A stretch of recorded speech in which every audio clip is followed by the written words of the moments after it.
Vamos a continuar con la cuarta Mishnah del cuarto capítulo del Pirkei Avot, que dice lo siguiente: Rabbi Levitas Ish Yavne Omer. Rabbi Levitas Ish Yavne es una expresión un poquito diferente a como lo llaman los demás Jamim, lo llama el hombre de Yavne. Ish Yavne. Yavne es un lugar en Israel muy conocido. Yavne fue una gran ciudad de los Jamim que después de la destrucción del templo fue la capital del estudio del conocimiento. Y al llamarlo Ish Yavne, hombre Yavne, significa que era dirigente, que era de los más importantes. Por eso usa este término particular, el hombre, como decir, el personaje, el hombre de Yavne. Efectivamente, Rabbi Levitas era uno de los más importantes o dirigentes de los Jamim de Yavne. Ok. Dice, bueno, voy a leerlas. Es una Mishnah que tiene dos conceptos diferentes en una. Voy a leerlo nada más, traducir, y ahorita voy a hablar un poquito de Rabbi Levitas y después vamos a analizarla más profundamente. Dice así: Meod, meod, ebe shefal ruach. Utiliza un término repitiendo. Meod, meod, quiere decir mucho, mucho, o más bien en extremo, sé modesto, quiere decir de espíritu modesto. Así dice, shefal ruach, quiere decir de bajo espíritu, quiere decir ser humilde, se refiere, obviamente. Dice, shetikvat enosh rima, porque el porvenir del hombre, o la única esperanza que dice que al final va a llegar a ser rima, a polvo, que lo van a comer los gusanos. Dice, entonces, ¿de qué puedes presumir? En un momento lo vamos a explicar. Y sigue diciendo otro Ham, que también era de Yavne, Rabbi Yohanan ben Beroká, Omer, dice así: Kola mejalel shem shamayim baseter, nifraim mimenu bagalui. Toda aquella persona que profana el nombre de Dios, incluso de forma oculta, que en un momento lo voy a explicar, pero lo hacen y se recibe su lección o su castigo de forma pública. Tan grave es profanar el nombre de Dios que incluso que lo hizo sin intención total, sin querer o a propósito, en el Hilul Hashem se toma en cuenta por la gravedad que tiene. En un momento, como dije, vamos a analizar cada cosa porque está muy difícil de entender esta Mishnah. Voy a comenzar, antes de la explicación, con Rabbi Levitas. Realmente, en el Talmud no se habla prácticamente de él, de este Rabbi Levitas. Busqué muchísimo, encontré en un Midrash que se encontró de un manuscrito, solamente una historia muy interesante, pero detectivesca. Es una historia así como policíaca que habla acerca de él. La voy a compartir con ustedes porque está interesante. Nada más nos demuestra lo inteligente que era este gran jajam. Es decir, por algo era Ish Yavne, el hombre de Yavne, era muy, muy inteligente. Y cuentan lo siguiente: el gobernador romano, porque eso fue después de la destrucción del templo, el que gobernaba Yavne, esa ciudad de parte de los romanos, se llamaba Lulianos. Cuentan que en una ocasión él salió con su hija mayor a un asunto y entraron a su casa, porque era muy, muy rico él. Entraron a su casa asaltantes y asesinos, se robaron todo lo que tenía. Antes no había bancos en esa época, tenía todas sus joyas, demás en su casa, y asesinaron a su esposa, 2 hijos y 2 hijas. Los únicos que se salvaron porque no estaban en la casa fue él y su hija mayor. Fue una masacre y se llevaron todo lo que había en la casa. Obviamente que cuando él llega a su casa y ve esa masacre, no nos podemos imaginar, ¿no?, su reacción. Bueno, la cosa es algo que, además del dolor y el sufrimiento que tuvo, y él era el gobernador, él decidió que por todos los medios va a dedicar el resto de su vida para encontrar a esos asesinos y vengarse de ellos. Y empezó a mover todo los medios que tenía, pasó un tiempo y no había manera. No los podía ubicar. Antes no habían huellas digitales y todos esos sistemas tan sofisticados que hoy tenemos, ni habían cámaras que los podían detectar por vía satélite, y etcétera, ¿no? Todos los medios que hoy es mucho más fácil. Pero en ese entonces, pues no había testigos, no había pruebas, y él no podía, obviamente, superarlo, vivía angustiado, y toda su dedicación era eso. Sus allegados, cuando vieron que intentó todo y no lo lograba, le dicen: mira, sabemos que los sabios, los jamim de los judíos son muy sabios. Lo que puedes hacer, llama al rabino principal, que es el rabino de aquí, y exígele que tiene que encontrar a esos ladrones y asesinos, que de lo contrario vas a aniquilar a todos los judíos de Yavne. Así era. Antes no había democracia, ni leyes, ni derechos, y más los romanos, que cada ratito sacaban una nueva ley y mataban, asesinaban. ¿Ok? Se le hizo fácil y efectivamente lo llama a este Rabbi Levitas, el que habla esta Mishnah, y le dice: pasó así, asesinaron a mi esposa, mis hijos, y tienes tú, con tu sabiduría, con tu inteligencia, los tienes que encontrar a los asesinos. De lo contrario, obviamente, por una parte le pidió: y te voy a dar recompensa si lo haces, y por otra parte la amenaza, que bueno, las consecuencias graves que si no lo haces. Bueno, le pidió por lo menos que le dé un tiempo. Le pidió por lo menos 3 meses para buscar todos los medios, a ver cómo podría descubrirlos.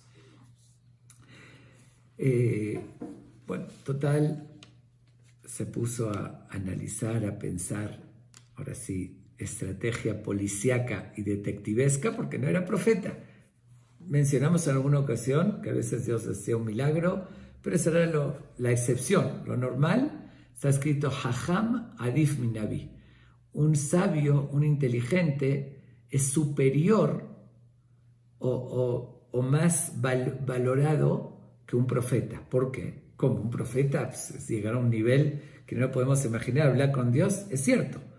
Pero el profeta no tiene mucho mérito, porque lo que él sabe, lo que él ve a futuro, lo que profetiza, es lo que Dios le dijo. Pues eso cualquiera, está bien, tiene que estar a nivel para poder dialogar con Dios. Pero un sabio, un inteligente, no es con profecía. Él tiene que analizar y buscar, que dice, con su inteligencia, y ahí tiene mucho más valor porque es con su esfuerzo, no es simplemente lo que Dios le dijo. Entonces, en muchos lugares, muchas historias se hace este comentario que se dice: Jajam Adif min Nabi, que un inteligente, un sabio es más que todavía que un profeta.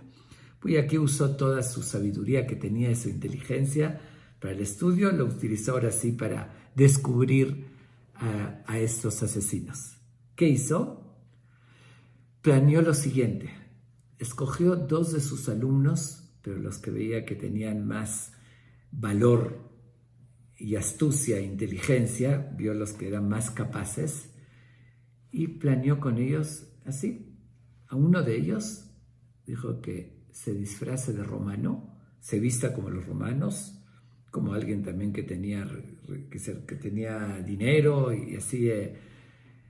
Y el otro, vestido obviamente como judío, dice que vayan a las cantinas, a las más importantes, donde iban gente tanto de nivel como gente también mafiosos, por lo que hoy en día conocemos, mafiosos que tenían dinero, iban, gastaban, bebían y así. Entonces hicieron el siguiente plan. Uno de ellos, estos 2 alumnos se llamaban Tzadok y Hizquía. Le pidió a Hizquía, que uno también en el Jamim, uno de los alumnos, que él se vista como romano, y vaya, se siente a beber con con la gente que se veía que era de la mafia o delincuentes. Obviamente que no tenían pruebas, ¿no? Pero era común que iban a esos lugares que eran caros y importantes. Y empiece como que a beber, él los invite a una copa a ellos, que así los va a ganar, que se haga amigos. Entonces que empieza a comentar, que empieza a hablar primero de otras cosas, que todo muy bien empernado con mucha psicología para disimularlo al máximo y lograr el objetivo. Entonces le dijo así, que empiece a hablar de diversas cosas, ¿no?, que sucedieron en Roma. Él justamente lo escogió porque hablaba perfecto el idioma de los romanos. Y después como que mencione esa noticia. Oye, ¿ya vieron lo que como que toque ese tema? ¿Ya vieron el asesinato de la esposa y los hijos del gobernador? Qué cosa tan terrible. Y que comente que oyó por ahí que el gobernador le encomendó al rabino de los judíos, a Rabbi Levitas, que él busque a los asaltantes, a los asesinos. Y que se hizo muy raro. ¿Por qué pedirle a un rabino de los judíos que él haga esa investigación? Bueno, total, en el plan fue así. Dijo, después va a llegar Hamsadok, que es uno de sus alumnos, otros alumnos, se va a sentar en otra mesa, pero obviamente él se va a notar que es judío. Y entonces Hizquía, el primero que estaba pasando por los romanos, lo va a llamar a él y él le va a decir a sus compañeros, tal vez este judío sabe algo de esta encomendación que le hizo para entender por qué le pidió a este Ham Rabbi Levitas que él busca a los asesinos. ¿Él qué tiene que ver? ¿Por qué? Entonces, así le hicieron el plan, que le iba también lo iba a invitar a beber, lo iba a emborrachar, y como que después le va a sacar el secreto, le va a revelar. Primero se va a negar, va a decir, no puedo decir nada, pero al final va a revelar.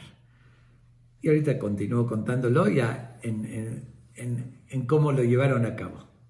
Y así efectivamente sucede. Llega Hizquía, va a una cantina, ve un lugar así donde se da cuenta que la gente no era de alto nivel de forma natural, no aristocráticos, sino que tenían dinero porque eran delincuentes. Entonces se sentó con ellos, así como que haciéndose pasar como si él simpatiza con ellos. Oiga, los voy a invitar a una copa a todos, hoy estoy de buen humor. Hoy, bueno, ya saben, empieza, les da otra copa y así, y empieza a platicar con ellos y después saca ese tema. ¿Oyeron? Ay, ¿cómo que no va a oír eso? Y empiezan a platicar. Pero oí que el gobernador le encargó a Rabbi Levitas. Oye, no entiendo por qué, cómo a los judíos. Ese era un momento que había mucho odio de los romanos y los judíos. Total, de repente llega el otro tzadok y se sienta en otra mesa cerca de ellos, que lo alcancen a ver. Entonces él sigue comentando, dice, ay, mira, ahí hay un judío. Seguramente ellos todos se conocen y seguramente él sabe algo. Vamos a hacerlo pasar de copas un poquito y hacerlo hablar. A ver de qué se trata, por qué le encomiendan a este jajam que él haga la investigación. Como que él diciéndolo, no queda, nosotros los romanos, llamar a un rabino, a un judío, que él haga la investigación. ¿Cómo puede ser? No es algo, no entendemos. A ver, lo llaman a él y él, haciéndose que no los conoce, como que inocente, y diga, ok, a ver, te invitamos a una copa, se pone feliz, y a otra copa, y empiezan también a platicar con él, todo haciéndolo de una forma que se vea que ni remotamente podían haber sospechado que eso estaba planeado, que eran paleros, que se le hicieron muy así natural, platicando, pero miren qué plan tan astuto. Total, le dice, oye, oímos algo que tú conoces, le dicen a Rabí Levitas, el rabino Levitas, que era, dice, seguro, es mi maestro, es mi rabino. ¡Wow! Todos se ven entre ellos, a este sí le vamos a poder sacar los secretos. Entonces le dicen, oye, oímos que el gobernador le pidió a él que investigue el asesinato de su familia. ¿Tú sabes por qué? ¿Por qué justamente le pidió a él? Entonces él, así muy, como que, sí, bueno, sí sé, pero de ninguna manera. Es ultra secreto, eso no se los puedo revelar, pero de ninguna manera. Entonces le insisten y hasta le ofrece, nos que te pago, de ninguna manera eso es ultra secreto. Y hacerlo notar muchísimo de que no quería revelarles y que fue casual, total. Entonces esta Hezquiel le dice en el oído al otro, vamos a emborracharlo un poquito, ya va a perder el control y así le vamos a sacar la información. Bueno, entonces le piden, oye, tráeme, bueno, no sé qué bebida era en ese entonces, no digo whisky, pero la bebida alcohólica más fuerte y más cara, tráeme una copa para nuestro invitado y dale otra. Él se hacía un poquito así como que la tomaba y realmente no la tomaba completa, hasta que él mismo se empezó a hacer ya el borracho. Y cuando se empezó a hacer el borracho, se empiezan a reír con él y dice, ya, dinos esto. Ya saben, uno cuando está pasado de copas, ya suelta la lengua, ¿no? Y empieza, entonces, bueno, les voy a decir, pero les dice, cuidado, que no lleguen a enterarse, mi rabino, que les conté me mata, eso es ultra secreto.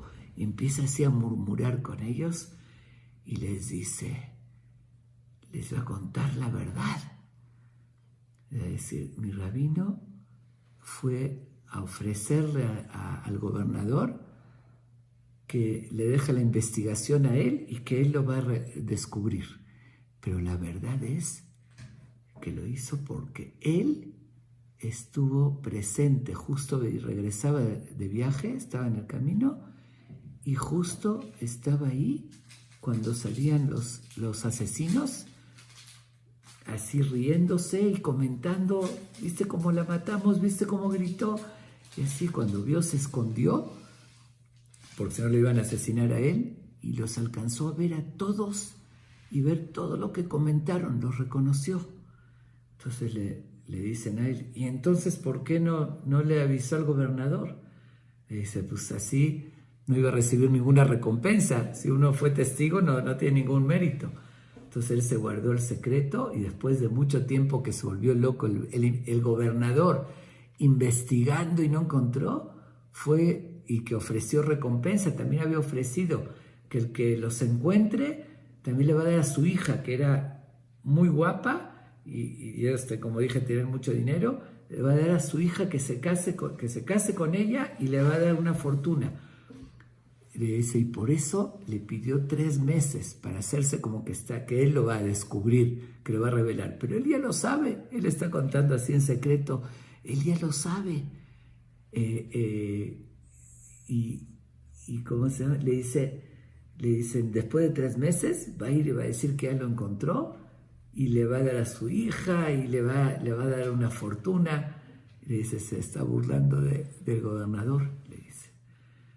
Entonces él se pone así de furioso, se hace enojado y le empieza a decir a los demás, los romanos, le dice, vamos a permitir, si yo sería, dices, que se burle un judío de nosotros, los romanos, si yo sería el asesino, si yo sería el asaltante, iría inmediatamente a decirle el plan y yo confesar y no permitir, igual ellos lo saben, y al final igual me atraparían, yo iría y les diría inmediatamente al rey y no permitiría que después se crea un judío que él fue el que el que lo reveló y todavía se case con su hija y todavía les dé dinero. Nos van a humillar de esa manera. Empezó así como a enfurecerse. Y él también se hacía pasar como que estaba pasado de copas.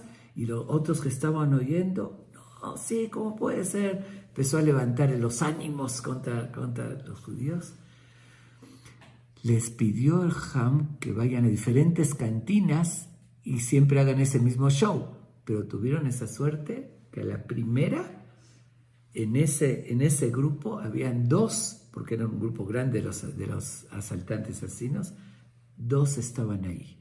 Después de su discurso con tanto fervor, 2 de los que estaban ahí confiesan. Dicen, ¿la verdad? Cierto. Dice, nosotros fuimos y nuestros compañeros tal y tal, y no vamos a dejar que nos delate un rabino judío y todavía creer una fortuna. Vamos a ir nosotros y pedir perdón y decir, y por delatarlo a ellos, tal vez el gobernador nos perdone.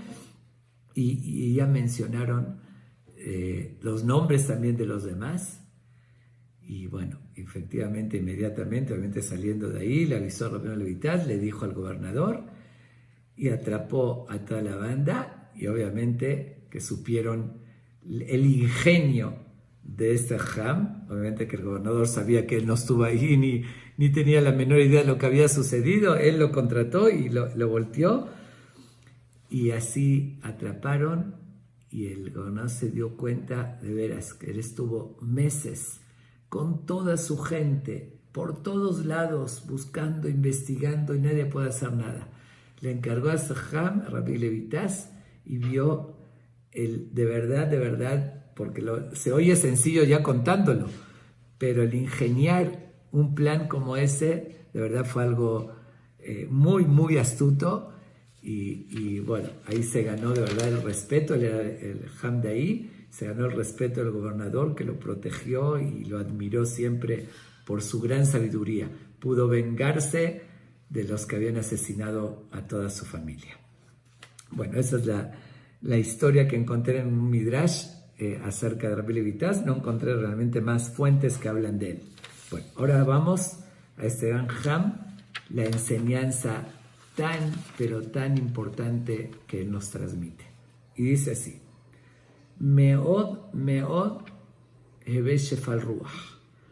Es de los pocos lugares que se utiliza un término de forma tan estricta.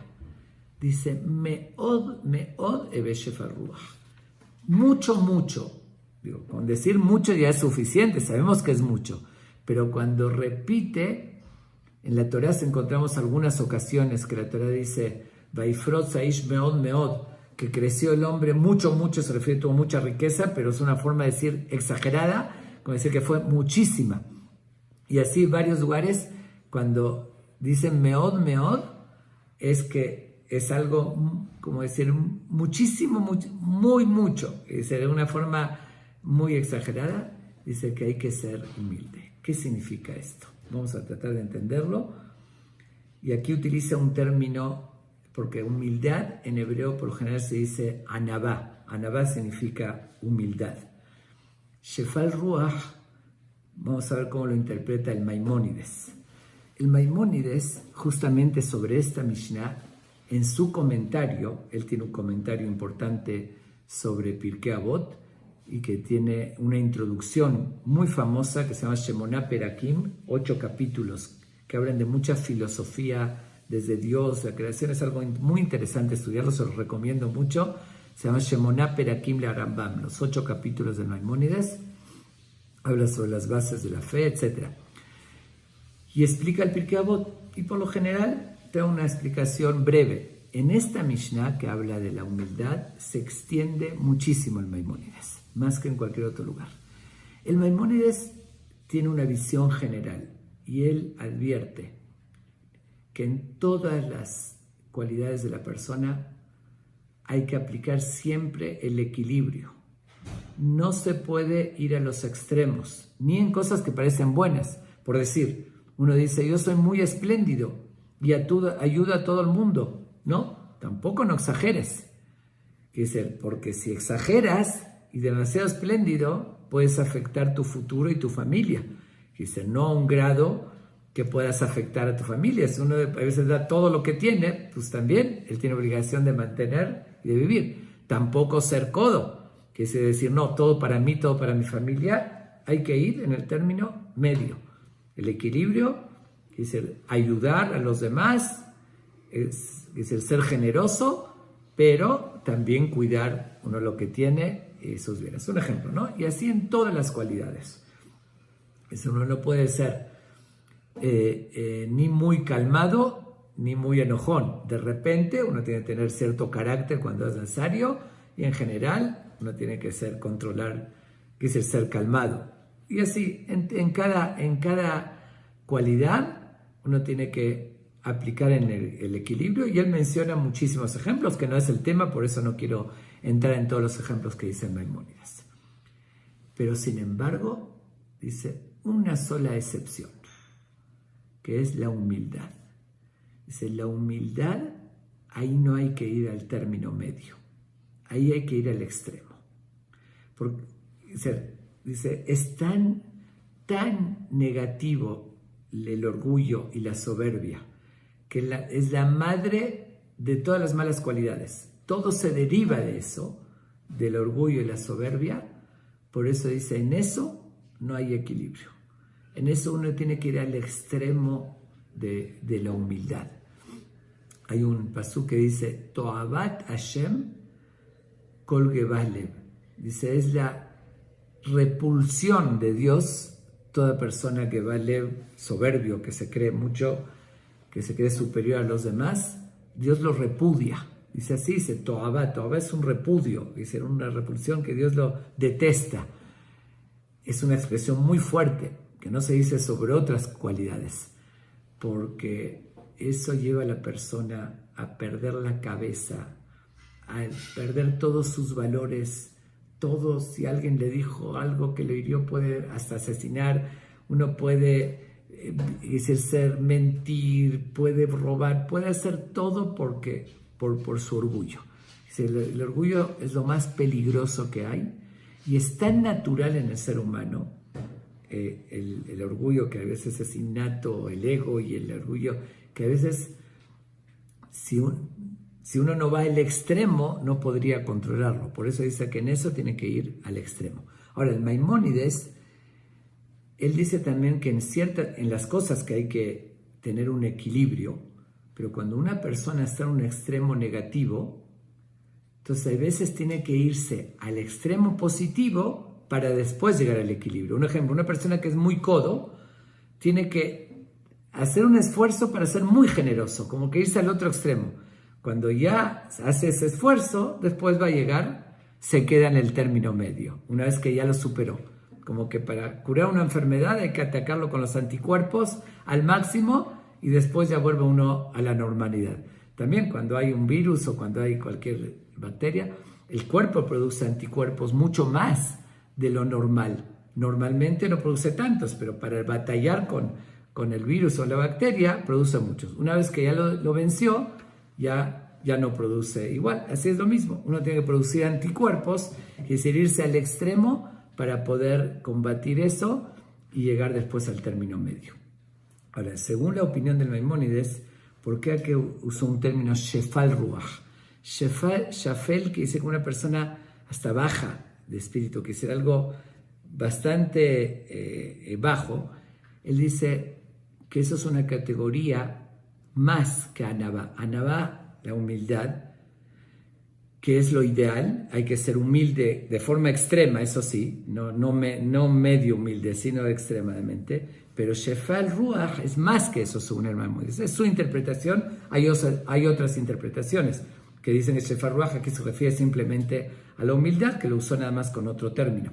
Pero según el Maimónides es más que lo que él recomienda del Anabá. Entonces, ¿por qué aquí dice el Taná? Porque dice Rabbi Levitas Shefal Ruach, todavía más que Anabá, dice Meod Meod. Podría ser con esa visión que tiene el Maimónides, que así lo entendería él, que como es tan común ser orgulloso, entonces uno que vaya más de lo que debería llegar, más que la humildad, como que hasta rebajarse para que de esa manera, como dijimos, crear anticuerpos, irse al extremo para llegar después a la medida correcta, igual extrema, no es el equilibrio, no es entre el orgullo y la humildad algo en medio como lo demás. No, aquí quedarse en la humildad, pero irse más que eso para llegar a la humildad. Por eso dice Shefal Ruach, que es algo más todavía. Hay quien lo interpreta, no, que aquí se refiere a la humildad, porque dice Shefal Ruach, porque, como dije, la persona por el orgullo, por la soberbia, puede cometer todos los errores del mundo, humillar a todos los demás, hacer todo, hasta pleitos y guerras, todo por el orgullo. Entonces, ¿qué es eso? ¿Qué es lo que se le sube? Es Ruach. Ruach quiere decir el espíritu. Ruach es la pasión. Es lo que, por eso se llama Ruach. Ruach quiere decir viento también, lo que lo impulsa a actuar. Entonces, hay un término que dice Gebar Ruach, del espíritu elevado. Elevado, que si no tiene control, se siente, enaltece eso y por de ahí lo lleva a cometer todos los actos negativos o los errores. Por eso dice Shefal Ruach, quiere decir controlarlo, bajarlo. Entonces, tener un espíritu calmado que pueda controlar sus impulsos. Entonces, se refiere a la humildad y lo utiliza con un término porque está hablando del espíritu.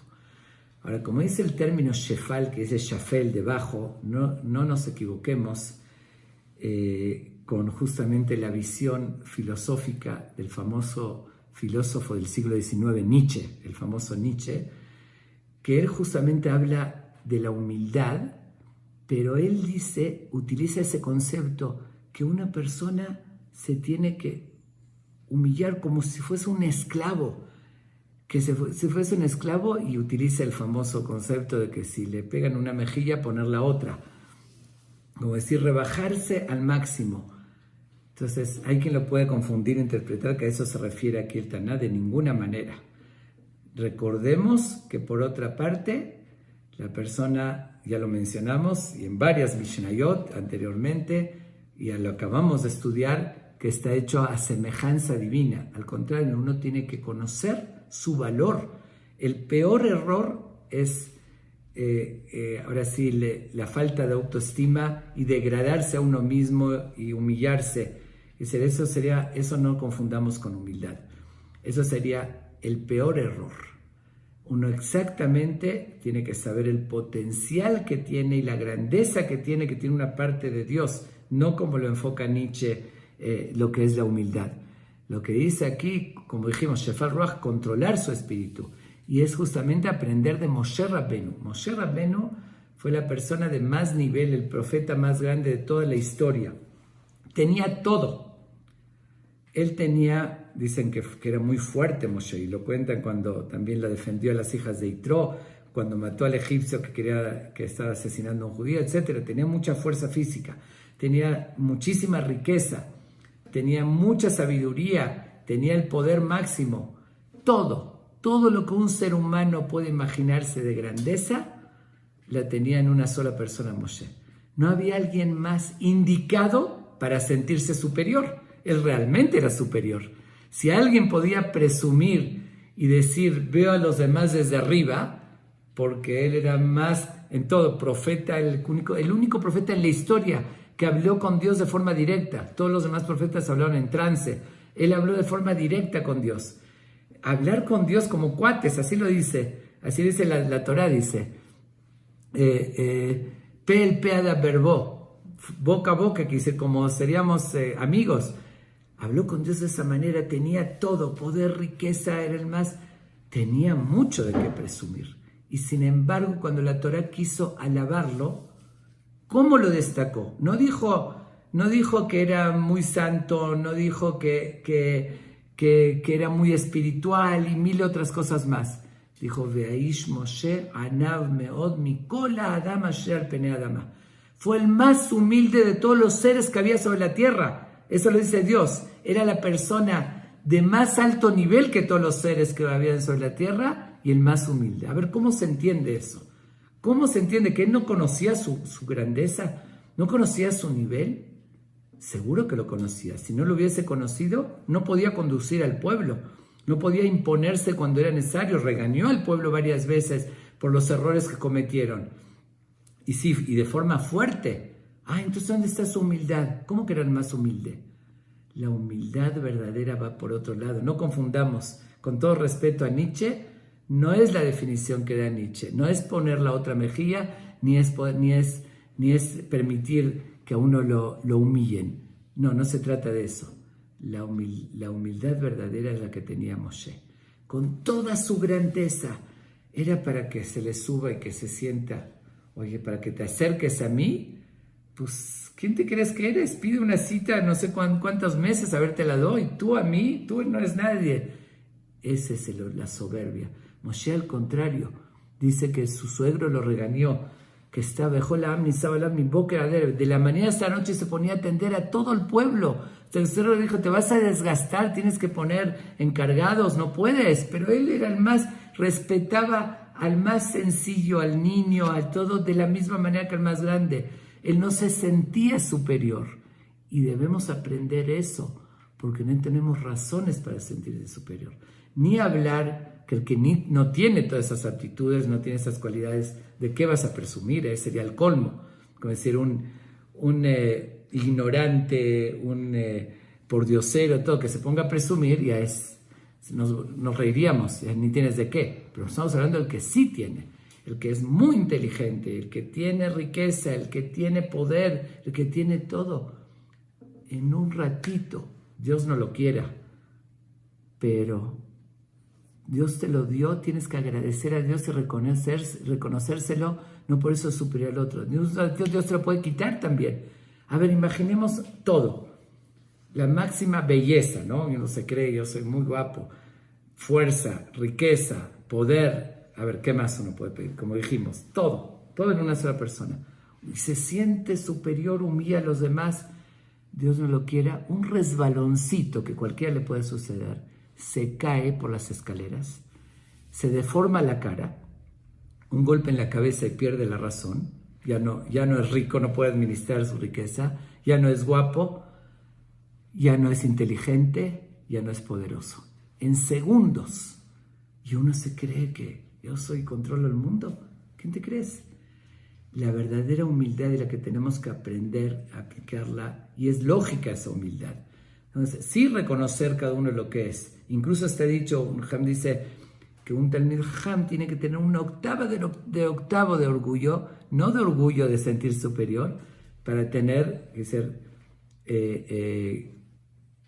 que lo respeten, ¿no? Por eso dice también un Talmid Jajam que tiene una mancha en su ropa, es una falta grave por dos razones. Una, porque está dando mal ejemplo, y dos, porque tiene que verse bien y todo para imponer respeto. Por eso dice, sí, tiene que no permitir que lo humillen, pero eso por el respeto de la Torá, no por su persona. Su persona, dice, nadie es superior a nadie. Dice, se lo tienen que respetar por respetar las palabras de Dios y la Torá. Pero la verdad es que el sentirse, yo soy más, no, yo no me llevo con un joven, con un niño, yo me siento, ahí es donde está, que es absolutamente, por eso dice, meod, mucho, tienes que tener humildad, dice, shetikvat enosh rima. Aquí hay una palabra que todos se preguntan, que dice tikva es esperanza. La esperanza de la persona son los gusanos. ¿Quién espera eso? Nadie tiene esa esperanza. Dice, no, se refiere, y se dieron muchas explicaciones, ¿no? Ahí dice que tikva, que se refiere al iloti, como dice el pasuk tikva tasheni, no importa, diferentes que la verdad no quedan muy bien. Yo creo que la explicación más sencilla no quiere decir que de verdad se refiere a que uno tenga esperanza de eso, pero como dice, uno puede pensar, yo voy a llegar y todo, al final la única esperanza que puedes tener, que vas a llegar a los gusanos, porque esa es la verdad, el fin de toda persona. ¿Qué tanto te estás elevando y subiéndote y subiendo la nariz? Y al final todos vamos a terminar igual. Eso es lo que quise decir, que esa es la esperanza. Vamos a seguir con la otra Mishnah, porque ya se hizo muy tarde. Yo la verdad es que hay algunas como esta que de verdad amerita, ¿no?, analizarlo. Pero quiero tratar y voy a procurar de en adelante hacer más cortas las clases como comenzamos. No pasarme de media hora, a ver si puedo, no quiero prometer. Y por lo menos donde se pueda, como máximo media hora. Y donde no, como en este caso, Vamos a seguir un poquito más, pero vamos a continuar. Rabbi Yohanan ben Beroká Omer. Rabbi Yohanan ben Beroká, aquí en la misma Mishnah pone otro Ham, que también era de Yavne. Él era alumno de Rabbi Yoshua ben Hananiah. Encontré que lo mencionan en el Talmud, en Hagigá número 3, en el Talmud, Tratado de Irubín, Pesajim, pero pocos lugares. También él no es de los que son mencionados, ni hay historias, o por lo menos conocidas, sobre él. Él dice así, esta es una, como dije, de las más difíciles de entender esta expresión de él. Dice así, toda aquella persona que profana el nombre de Dios ocultamente, le pagan, que dice, le hacen, lo revelan, o que dice, las consecuencias lo va a tener de forma abierta, que todos lo conozcan. ¿Qué significa esto? Y la pregunta es evidente, todos los comentaristas la hacen. ¿Qué quiere decir profanar el nombre de Dios ocultamente? Justamente profanar el nombre de Dios es públicamente, quiere decir profanar a los ojos de los demás. Estoy profanando la imagen de Dios, desacatando sus leyes, dando mal ejemplo. Eso es principalmente el Hilul Hashem, que es uno de los peores pecados que hay, por eso habla tan fuerte sobre esto. Hilul Hashem es básicamente cuando uno da mal ejemplo, y cuando más elevado uno supuesto, más importante, si es un jajam, si es alguien muy conocido en Israel, en el mundo, más grave es cuando comete un error y da mal ejemplo. Pero eso es abiertamente, entonces no cabe baseter, ocultamente no es Hilul Hashem. Sí puede haber cometido el error, pero no es Hilul Hashem, no es el nombre de Dios. Ok, también sobre esto hubo muchas respuestas y sinceramente no me voy a extender porque ya se hizo tarde, y la verdad no voy a entrar en ellas porque estoy procurando mucho de transmitir y explicar estas Mishnayot de la forma más entendible y racional. Las explicaciones que se dan, con todo respeto, vuelvo a repetir, a mi limitado alcance, pero uso la lógica y la razón, no quedan mucho. Algunos dicen que es los 3 pecados, Avodah Zará, Gilui Shifchut Damim, idolatría, asesinato y adulterio, que uno se tiene que dejar matar, entonces aunque sea en secreto, pero igual no es profanar el nombre de Dios. Yo creo que la más entendible es una de ellas, que dice lo siguiente, que dice, no fue en público, pero sí profanó el nombre de Dios, tal vez con otra persona.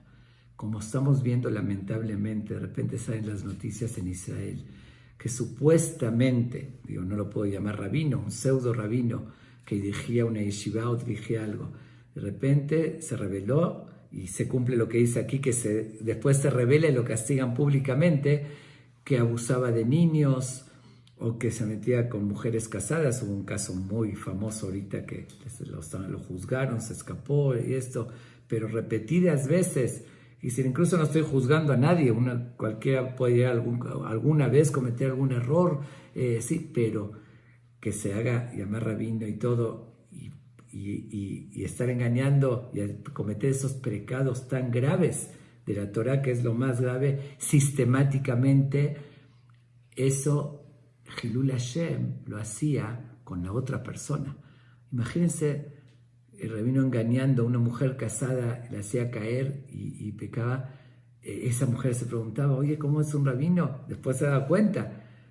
O ciertos abusos, o incluso robarle a una persona, aunque sea en privado, o engañarlo, humillarlo. Lo hizo a solas, pero esa persona se quedó, hizo Hilul Hashem frente a esa persona. No es en público, por eso dice Baseter, pero esa persona se quedó como, mira, tan religioso, rabino, y mira cómo está actuando. Entonces, como cuando hablamos, no por un error una vez, sino es sistemáticamente, Dios lo desenmascara, porque después dice, mira, a ese le fue mal y era tan bueno, tan así, le fue mal. Entonces la gente va a profanar el nombre de Dios, va a decir, oye, no hay justicia. Entonces lo desenmascara públicamente. Y aquí aquí dice algo más que llama más la atención. Como dije, es una Mishnah muy difícil de entender. Dice, Nifraim mimenu bagalui, echad shogeg ve'echad mezid b'chilul Hashem. Dice, incluso shogeg significa sin intención o a propósito, igual se le paga públicamente cuando es profanando el nombre de Dios. Eso hay que entenderlo. Sabemos que, obviamente, que sin querer, bueno, ¿qué culpa tuvo uno? Cuando hablamos shogeg, sin querer, hay una diferencia de ones. Ones es fortuito, que uno de verdad no estaba en sus manos, no podía prevenir. Pero shogeg significa fue sin querer, pero podía tomar las precauciones. Un ejemplo clásico de que es sin querer. Uno se acuesta a dormir y alguien le dio una vajilla de cristal o una copa de cristal, lo que sea, ¿no? Y la dejó y la tenía que cuidar. Alguien le dio a cuidar y le pagó y todo. Y la dejó junto a su buró que estaba al ladito de la cama. Dormido, se estiró, uno se volteó medio dormido y la rompió. Uno dirá, bueno, fue sin querer, estaba dormido. Es cierto, pero lo que fue, ¿por qué igual se considera un error? Porque tenía que tomar la precaución de no ponerla junto a la cama, que sabe que uno accidentalmente dormido le puede suceder. Entonces, algo de culpa tiene. Entonces dice, es tan grave profanar el nombre de Dios y dar mala imagen, que dice, tanto sin querer, pero con cierta responsabilidad, que cuidarse de que no hacer algo, aunque sea sin intención, pero que dé una mala imagen, tomar las medidas, obviamente intencional. Y aquí quiero hacer una aclaración, porque también llega a suceder, y lo viví. Hay una diferencia de esto, que de verdad hizo algo malo a otro, o como dijo, un pecado, o le hizo algo al otro por hacerlo malo. Pero muchas veces no es así, también hay que ser justos. Hay veces el otro lo toma, algo que no le gustó, hay veces hay un juicio, o hay un ejemplo, a mí me pasó una vez un caso, ¿no?, de un divorcio, que no importa, pero que uno puede hacer lo correcto, lo que debe hacer como un rabino, la obligación de seguir la halajá, las reglas como debe ser, pero el otro no le gustó eso, no le pareció, entonces dice, ay, ¿cómo puede criticar al rabino?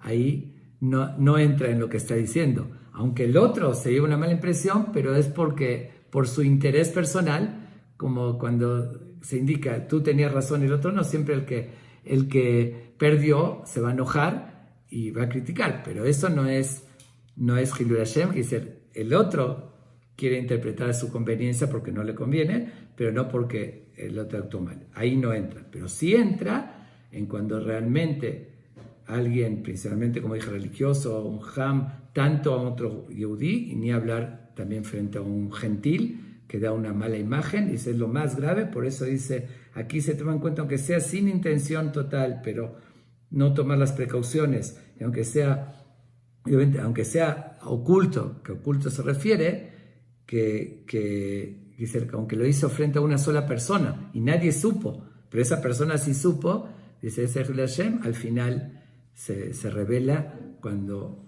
es algo sistemático, porque eso es algo intolerable, que Dios se enoja mucho que se profane el nombre de Dios y que se esté utilizando, a veces se utiliza la religión de forma negativa, ¿no? Para soberbia, para poder. Y justamente lo que lleva a este Hilul Hashem es la Mishnah anterior, es lo que se relaciona con esto a cabo, lo que se relaciona con, hablamos de la soberbia. Por eso la Torah relata que Korach se rebeló contra Moshe, pero con un discurso que parecía un santo. Dijo, todos son santos, ¿por qué ustedes quieren sentirse superiores? El fondo de él, eso era Baseter, también es otra explicación. El fondo de él era la intención de él buscar poder, y él disfrazando que esa rebelión la hacía por buena causa. Entonces dice, después Dios lo hace públicamente el castigo, como todos supieron que Korach se hundió en la tierra, que dice, Dios lo hace que se rebele. Esa es otra explicación que tiene con la misma idea, ¿no? Que cuando uno hipócritamente disfraza las cosas y es por orgullo, por eso viene esta Mishnah después de la otra que habló del orgullo, el orgullo lleva a muchas malas acciones que puede profanar el nombre de Dios y disfrazado de otra manera. Hay que cuidarse mucho de estas dos cosas, es decir, tanto de la importancia extrema que tiene la humildad y evitar el orgullo y la soberbia, y por otra parte cuidarse mucho de profanar el nombre de Dios, que es una de las faltas más graves que hay.